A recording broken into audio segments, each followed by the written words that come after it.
welcome back to another whiteboard chat. And today we're going to talk about inflammation. So again, did the old story poll between inflammation and holding phases. So I'll do holding phases next time. Talk about off season or weight holding phases. The vote was actually really close. It was only about 2 votes difference. So, but this is a cool topic. So this is a cool topic because we hear this word tossed around a lot, but I don't think a lot of people actually understand what it is in the grand scheme of things, good and bad, and how it relates to health and physique. And because you hear a lot of good and a lot of bad, so do we want it? Do we not want it? That's kind of the question. So again, the goal here today is talk about just some different types of inflammation, what might be good, what might be bad, chronic versus acute, and things to potentially look out for. So first off, inflammation is initially an acute response, right? It's something that is used for typically tissue healing in the body. Typically it's in response to some kind of damage or something, right? So in a nutshell, this is basically how it will unfold. And I ran out of room here, but you'll see you have an insult. Insult could be any of the things listed over here and some other things. You have inflammatory mediators. These can be things like carriers, potentially, that carry different types of cells. We'll talk about some of that. You have the healing cascade that happens with certain types of protein and enzymes and inflammatory and anti-inflammatory cytokines. I mean, all kinds of stuff that goes into that actual healing cascade. So inflammatory mediators, inflammatory cells, and then your cascade. So in a nutshell, that's what it is. Now, short term, in general, inflammatory response is needed for healing processes, for growth processes. So you have a wound or you have an injury, inflammatory responses are good to an extent, right? So people know of medications, common over-the-counter medications like non-steroidal anti-inflammatories, right? And overdoing those things and blunting inflammation too much is not necessarily a good thing, because it can kind of blunt the healing process. Now, let's talk a little bit about acute versus chronic, so things that aren't so bad and things that may be pretty bad in terms of health and your physique, perhaps, right? So acute, allergies, chemical irritants, injury. Injury could be training. Injury could be actual injuries, any type of trauma to tissue, to your body. Infection, all types of different infection, especially acutely, things that your body's fighting off. Food being certain types of food can cause a higher inflammatory response than others. Chronic, and that's a condensed list. I mean, there are obviously subcategories for those things, and there's some other things that go in there, but we're talking about, I always try to make the most common things that you're going to run into, right? Chronic disease, so these are more chronic diseases, things that stick around for a long period of time. Food, again, if your diet is poor on a regular basis, then you could have high inflammatory response from diet. Same with chronic GI distress. I mean, I guess that kind of, I don't know why I put 2 dashes there, but that kind of goes into the same category, right? That's a red and black. Kind of the same category in that, we're talking about things like chronic GI issues, damage to the GI lining, inflammation in the gut, intestinal permeability, things like that. That is going to be highly inflammatory for long periods of time, and that's problematic. Neurological disease, so different neurological diseases. I mean, inflammation in the brain is not good. Nerve issues, different things like that. That's obviously going to contribute to disease. I mean, if you look at inflammation and disease, so you're going to see mixed research and mixed literature because it's hard to figure out cause and effect in that. Does inflammation directly cause a disease, or does inflammation occur as a result of the disease and then perhaps make the disease worse when it's chronic? It can go both ways depending on what kind of disease we're talking about. But in general, you know, if you have some type of chronic long-term disease, there is oftentimes an inflammatory component that is present, right? All right, so let's look at some different types of inflammation and anti-inflammatory cytokines. So the reason now keep in mind there are a lot of different enzymes and cytokines and things that, again, different types of carriers and stuff that go along with an inflammatory response. I wanted to include cytokines on here because that's a common one and a term that people hear often, and it's been kind of a hot, you know, term right now, especially with the whole COVID-19 situation, because it seems that people with high amounts of inflammation are more susceptible to disease and not and not able to fight it off as well. IL-6, which I'll talk about down here, gets thrown around a lot because that's a very common one. That's a very common cytokine. So these things are kind of important in current events, right? And you hear that term. So pro-inflammatory cytokines, TNF-A, IL-1, IL-6, there are more. There are some other things going on. These are just common ones, right? Chemokines, MCP1, and then CD40L. I'm pretty sure that's supposed to be a 0, supposed to be an O, not a 0. But anti-inflammatory, TGF-B, IL-10. Now, of course, with inflammation, when we're talking about a healing cascade, we need something to stop it, right? We don't want to constantly be dumping proteins from the liver or from white blood cells or whatever it is to cause inflammatory response if the issue and the trauma is already healed, of course. So it is a push-pull system. So we need pro-inflammatory cytokines and anti-inflammatory cytokines. All right, so down here I listed, I think it should be mostly visible. We can move that out of the way. These are different inflammatory markers that you might actually measure in the blood. There are other inflammatory markers, and I think it's important to understand that there are other markers in lab work that will be affected by inflammation. If you're chronically inflamed, you could be contributing to pretty much any issue. So I think that's important to understand, but these are actually like direct inflammatory markers that you can measure. And there are, like I said, there are others. These are just common ones. CRP, or C-reactive protein. HS is high sensitivity version. That is the most common one. I'm sure a lot of people watching have probably heard of it. It is and I've made some notes over here so you can also see those. It is a protein released from the liver. If you look at lab work, a lot of the time you'll see the ranges anywhere from 1 to 3. I really like to see 1 or below. If it's a little over 1, I'm not super concerned. It is an acutely released protein, so it can vary up and down. It can move pretty quickly. So anyone had like a injury or sickness or anything like that around that time, that could affect it, potentially.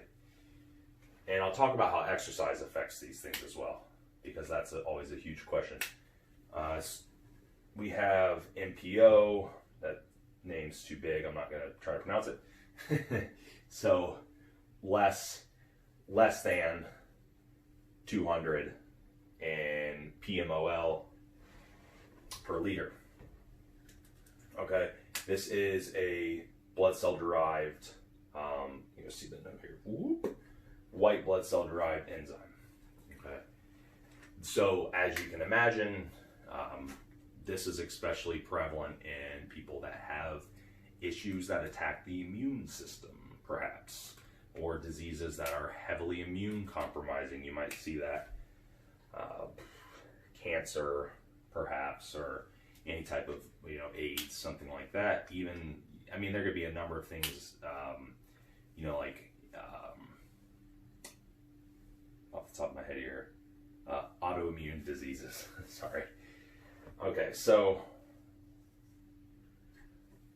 LP, PLA2. You see your measurements here, 200 nanograms per liter. We don't want to go below that. We don't want to go above that. This is an enzyme release from macrophages. So what, with some of these inflammatory markers, what happens is there's carriers that are coming. So we talked about mediators. There's carriers that are coming and they'll release things, right, as they go, versus something like CRP and something like this fibrinogen. They're released from the liver, so they travel around, but some of them are actually in carriers and then released, right? So here you'll see again, macrophage, it's an enzyme that's released.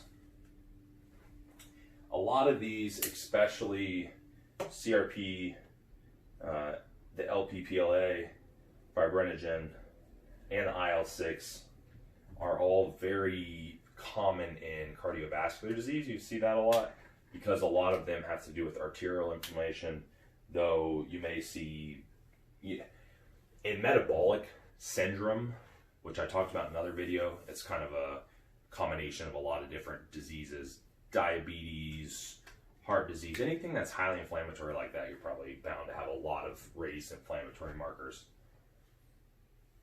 Excuse me, fibrinogen. So people maybe have heard of fibrins and clotting. So you can imagine that's probably cardiovascular related oftentimes. Look at 100 to 300 milligrams. You don't want that necessarily to be completely bottomed out either, because you have to have clotting, you know, occurrence in some cases, and for if you can't clot, that's not a good thing either. And yeah, again, protein released from the liver, interleukin, IL-6, we'll call it IL-6. Some people may have heard of that abbreviation. So I was talking about the cytokines. That's a very common one that we see often. It seems to be that plays into the whole inflammatory situation with the COVID-19 quite heavily. So if you see anyone talk about, you see any like medical experts or anyone talk about that IL-6 and cytokines in COVID, that's what they're talking about. All right, so it is a cytokine from osteoblasts. Now, like I said, this isn't all of the inflammatory proteins or enzymes. This is just some of the common ones. There are others, but these are the common ones, and these can all be tested for. A lot of these you could get right on, you know, private MD labs or Life Extension or whatever, and just test for them. So it's important to know too, like, why would you want to test for these things, or when would you maybe want to test for these things? Well, people that are symptomatic of disordered inflammatory type disorders, anything that inflammation heavily contributes to, people that maybe are worried about cardiovascular disease or have chronic GI issues, things like that, you might want to investigate, right? Now, here's where the big question always comes in. How does exercise play into this? If I train really hard, am I going to see a bunch of rise in inflammation? And is that bad or is that good? Well, we know a few things. So we know that there is an initial inflammatory response to exercise, and we know that that can potentially be important for hypertrophy. We know that inflammation is a response to tissue repair. That's important to grow muscle, right? And just repair it. And we also do have some literature on this. So especially CRP, because that's one of the more common ones. There is literature showing that overall people that exercise usually have a lower risk for elevated CRP, and then vigorous exercise was even a higher risk. I think the study was in the early 2000s. And so in general, over time, people that exercise regularly often have lower inflammatory markers. I believe fibrinogen was included in that. And I've seen some other literature talk about different inflammatory markers, and just exercise having a lower people that exercise regularly and especially vigorously having a overall lower amount of inflammation. Now, the catch there is that if you're overtrained and you overexercise and your body's systemically stressed, that's a different story. So if I see someone that's systemically stressed and they have, you can start seeing how these things are interconnected, and they have potentially GI issues from stress. They have, poor energy, adrenal issues, all this stuff that I've been talking about in the videos. They might have elevated inflammatory markers, more so than someone that exercises and does not have a chronic amount of stress. So those individuals, yes, but at that point you're causing that inflammatory environment. You're reaching far beyond the benefits, the zone of benefits, right? So that's kind of how you would view inflammation as somebody that is training and somebody that wants to grow muscle. Acutely, not a bad thing. Acutely, we need it for, normal healing. We need it for normal growth. We need it for a whole number of things. Chronically, that's that's not a good thing. We don't want inflammation to be lingering chronically. Even low-grade chronic inflammation is linked to the potential worsening and contribution to a lot of diseases. So we definitely don't want that. I mentioned some of the different markers, kind of the cascade and how that works, acute versus chronic, how you can actually test some of these things in the lab work. And also, I do get asked about supplements. I think that might be worth talking about. So supplements, your common ones like curcumin, right? A lot of people use that for inflammation. I've been telling people to make sure they're taking their curcumin right now, especially with the COVID situation and how it can lower cytokine production, especially with, talking about some of the pro-inflammatories. Now, nothing that I've seen would suggest that you're going to take these things and you're going to inhibit wound healing or anything like that because you are taking these like anti-inflammatory agents over the counter. None of those that I've seen have really had an extreme contribution like that. Your body's still able to produce that acute response and do its thing, right? So yeah, keep taking your curcumin, take your high quality omega-3s, all that, and any other inflammatory agents that you might be using. That stuff's fine. Your stronger stuff, your prescription medications, your NSAIDs, things like that, that's what you want to be wary of, because they can actually disrupt the inflammatory cascade and potentially inhibit healing. They do maybe have some merit here and there in some short-term situations, but in the grand scheme of things, we want to minimize that. And we also know that they have, other negative effects like on the GI tract, for example. So I hope that is helpful. I hope that gives an understanding as to how inflammation can be bad and good, and kind of debunk, or kind of debunk's maybe not the right word, but kind of give a little more insight into how to view inflammation. Don't need to be scared of it, but we also do at the same time. I do think chronic inflammation, and it is an issue. I mean, I can tell you just from my experience with looking at a lot of lab work that most people that have chronic issues, whether it be GI or whether it be anything, honestly, where they have any kind of chronic health issue, they often have raised inflammatory markers, and it's kind of a vicious cycle. You have the inflammation contributes to more disease, the disease contributes to inflammation, and it continues to be a vicious cycle. So it is something you want to control. You don't want chronic inflammation. So hope that's helpful, and I'll talk to you guys next time.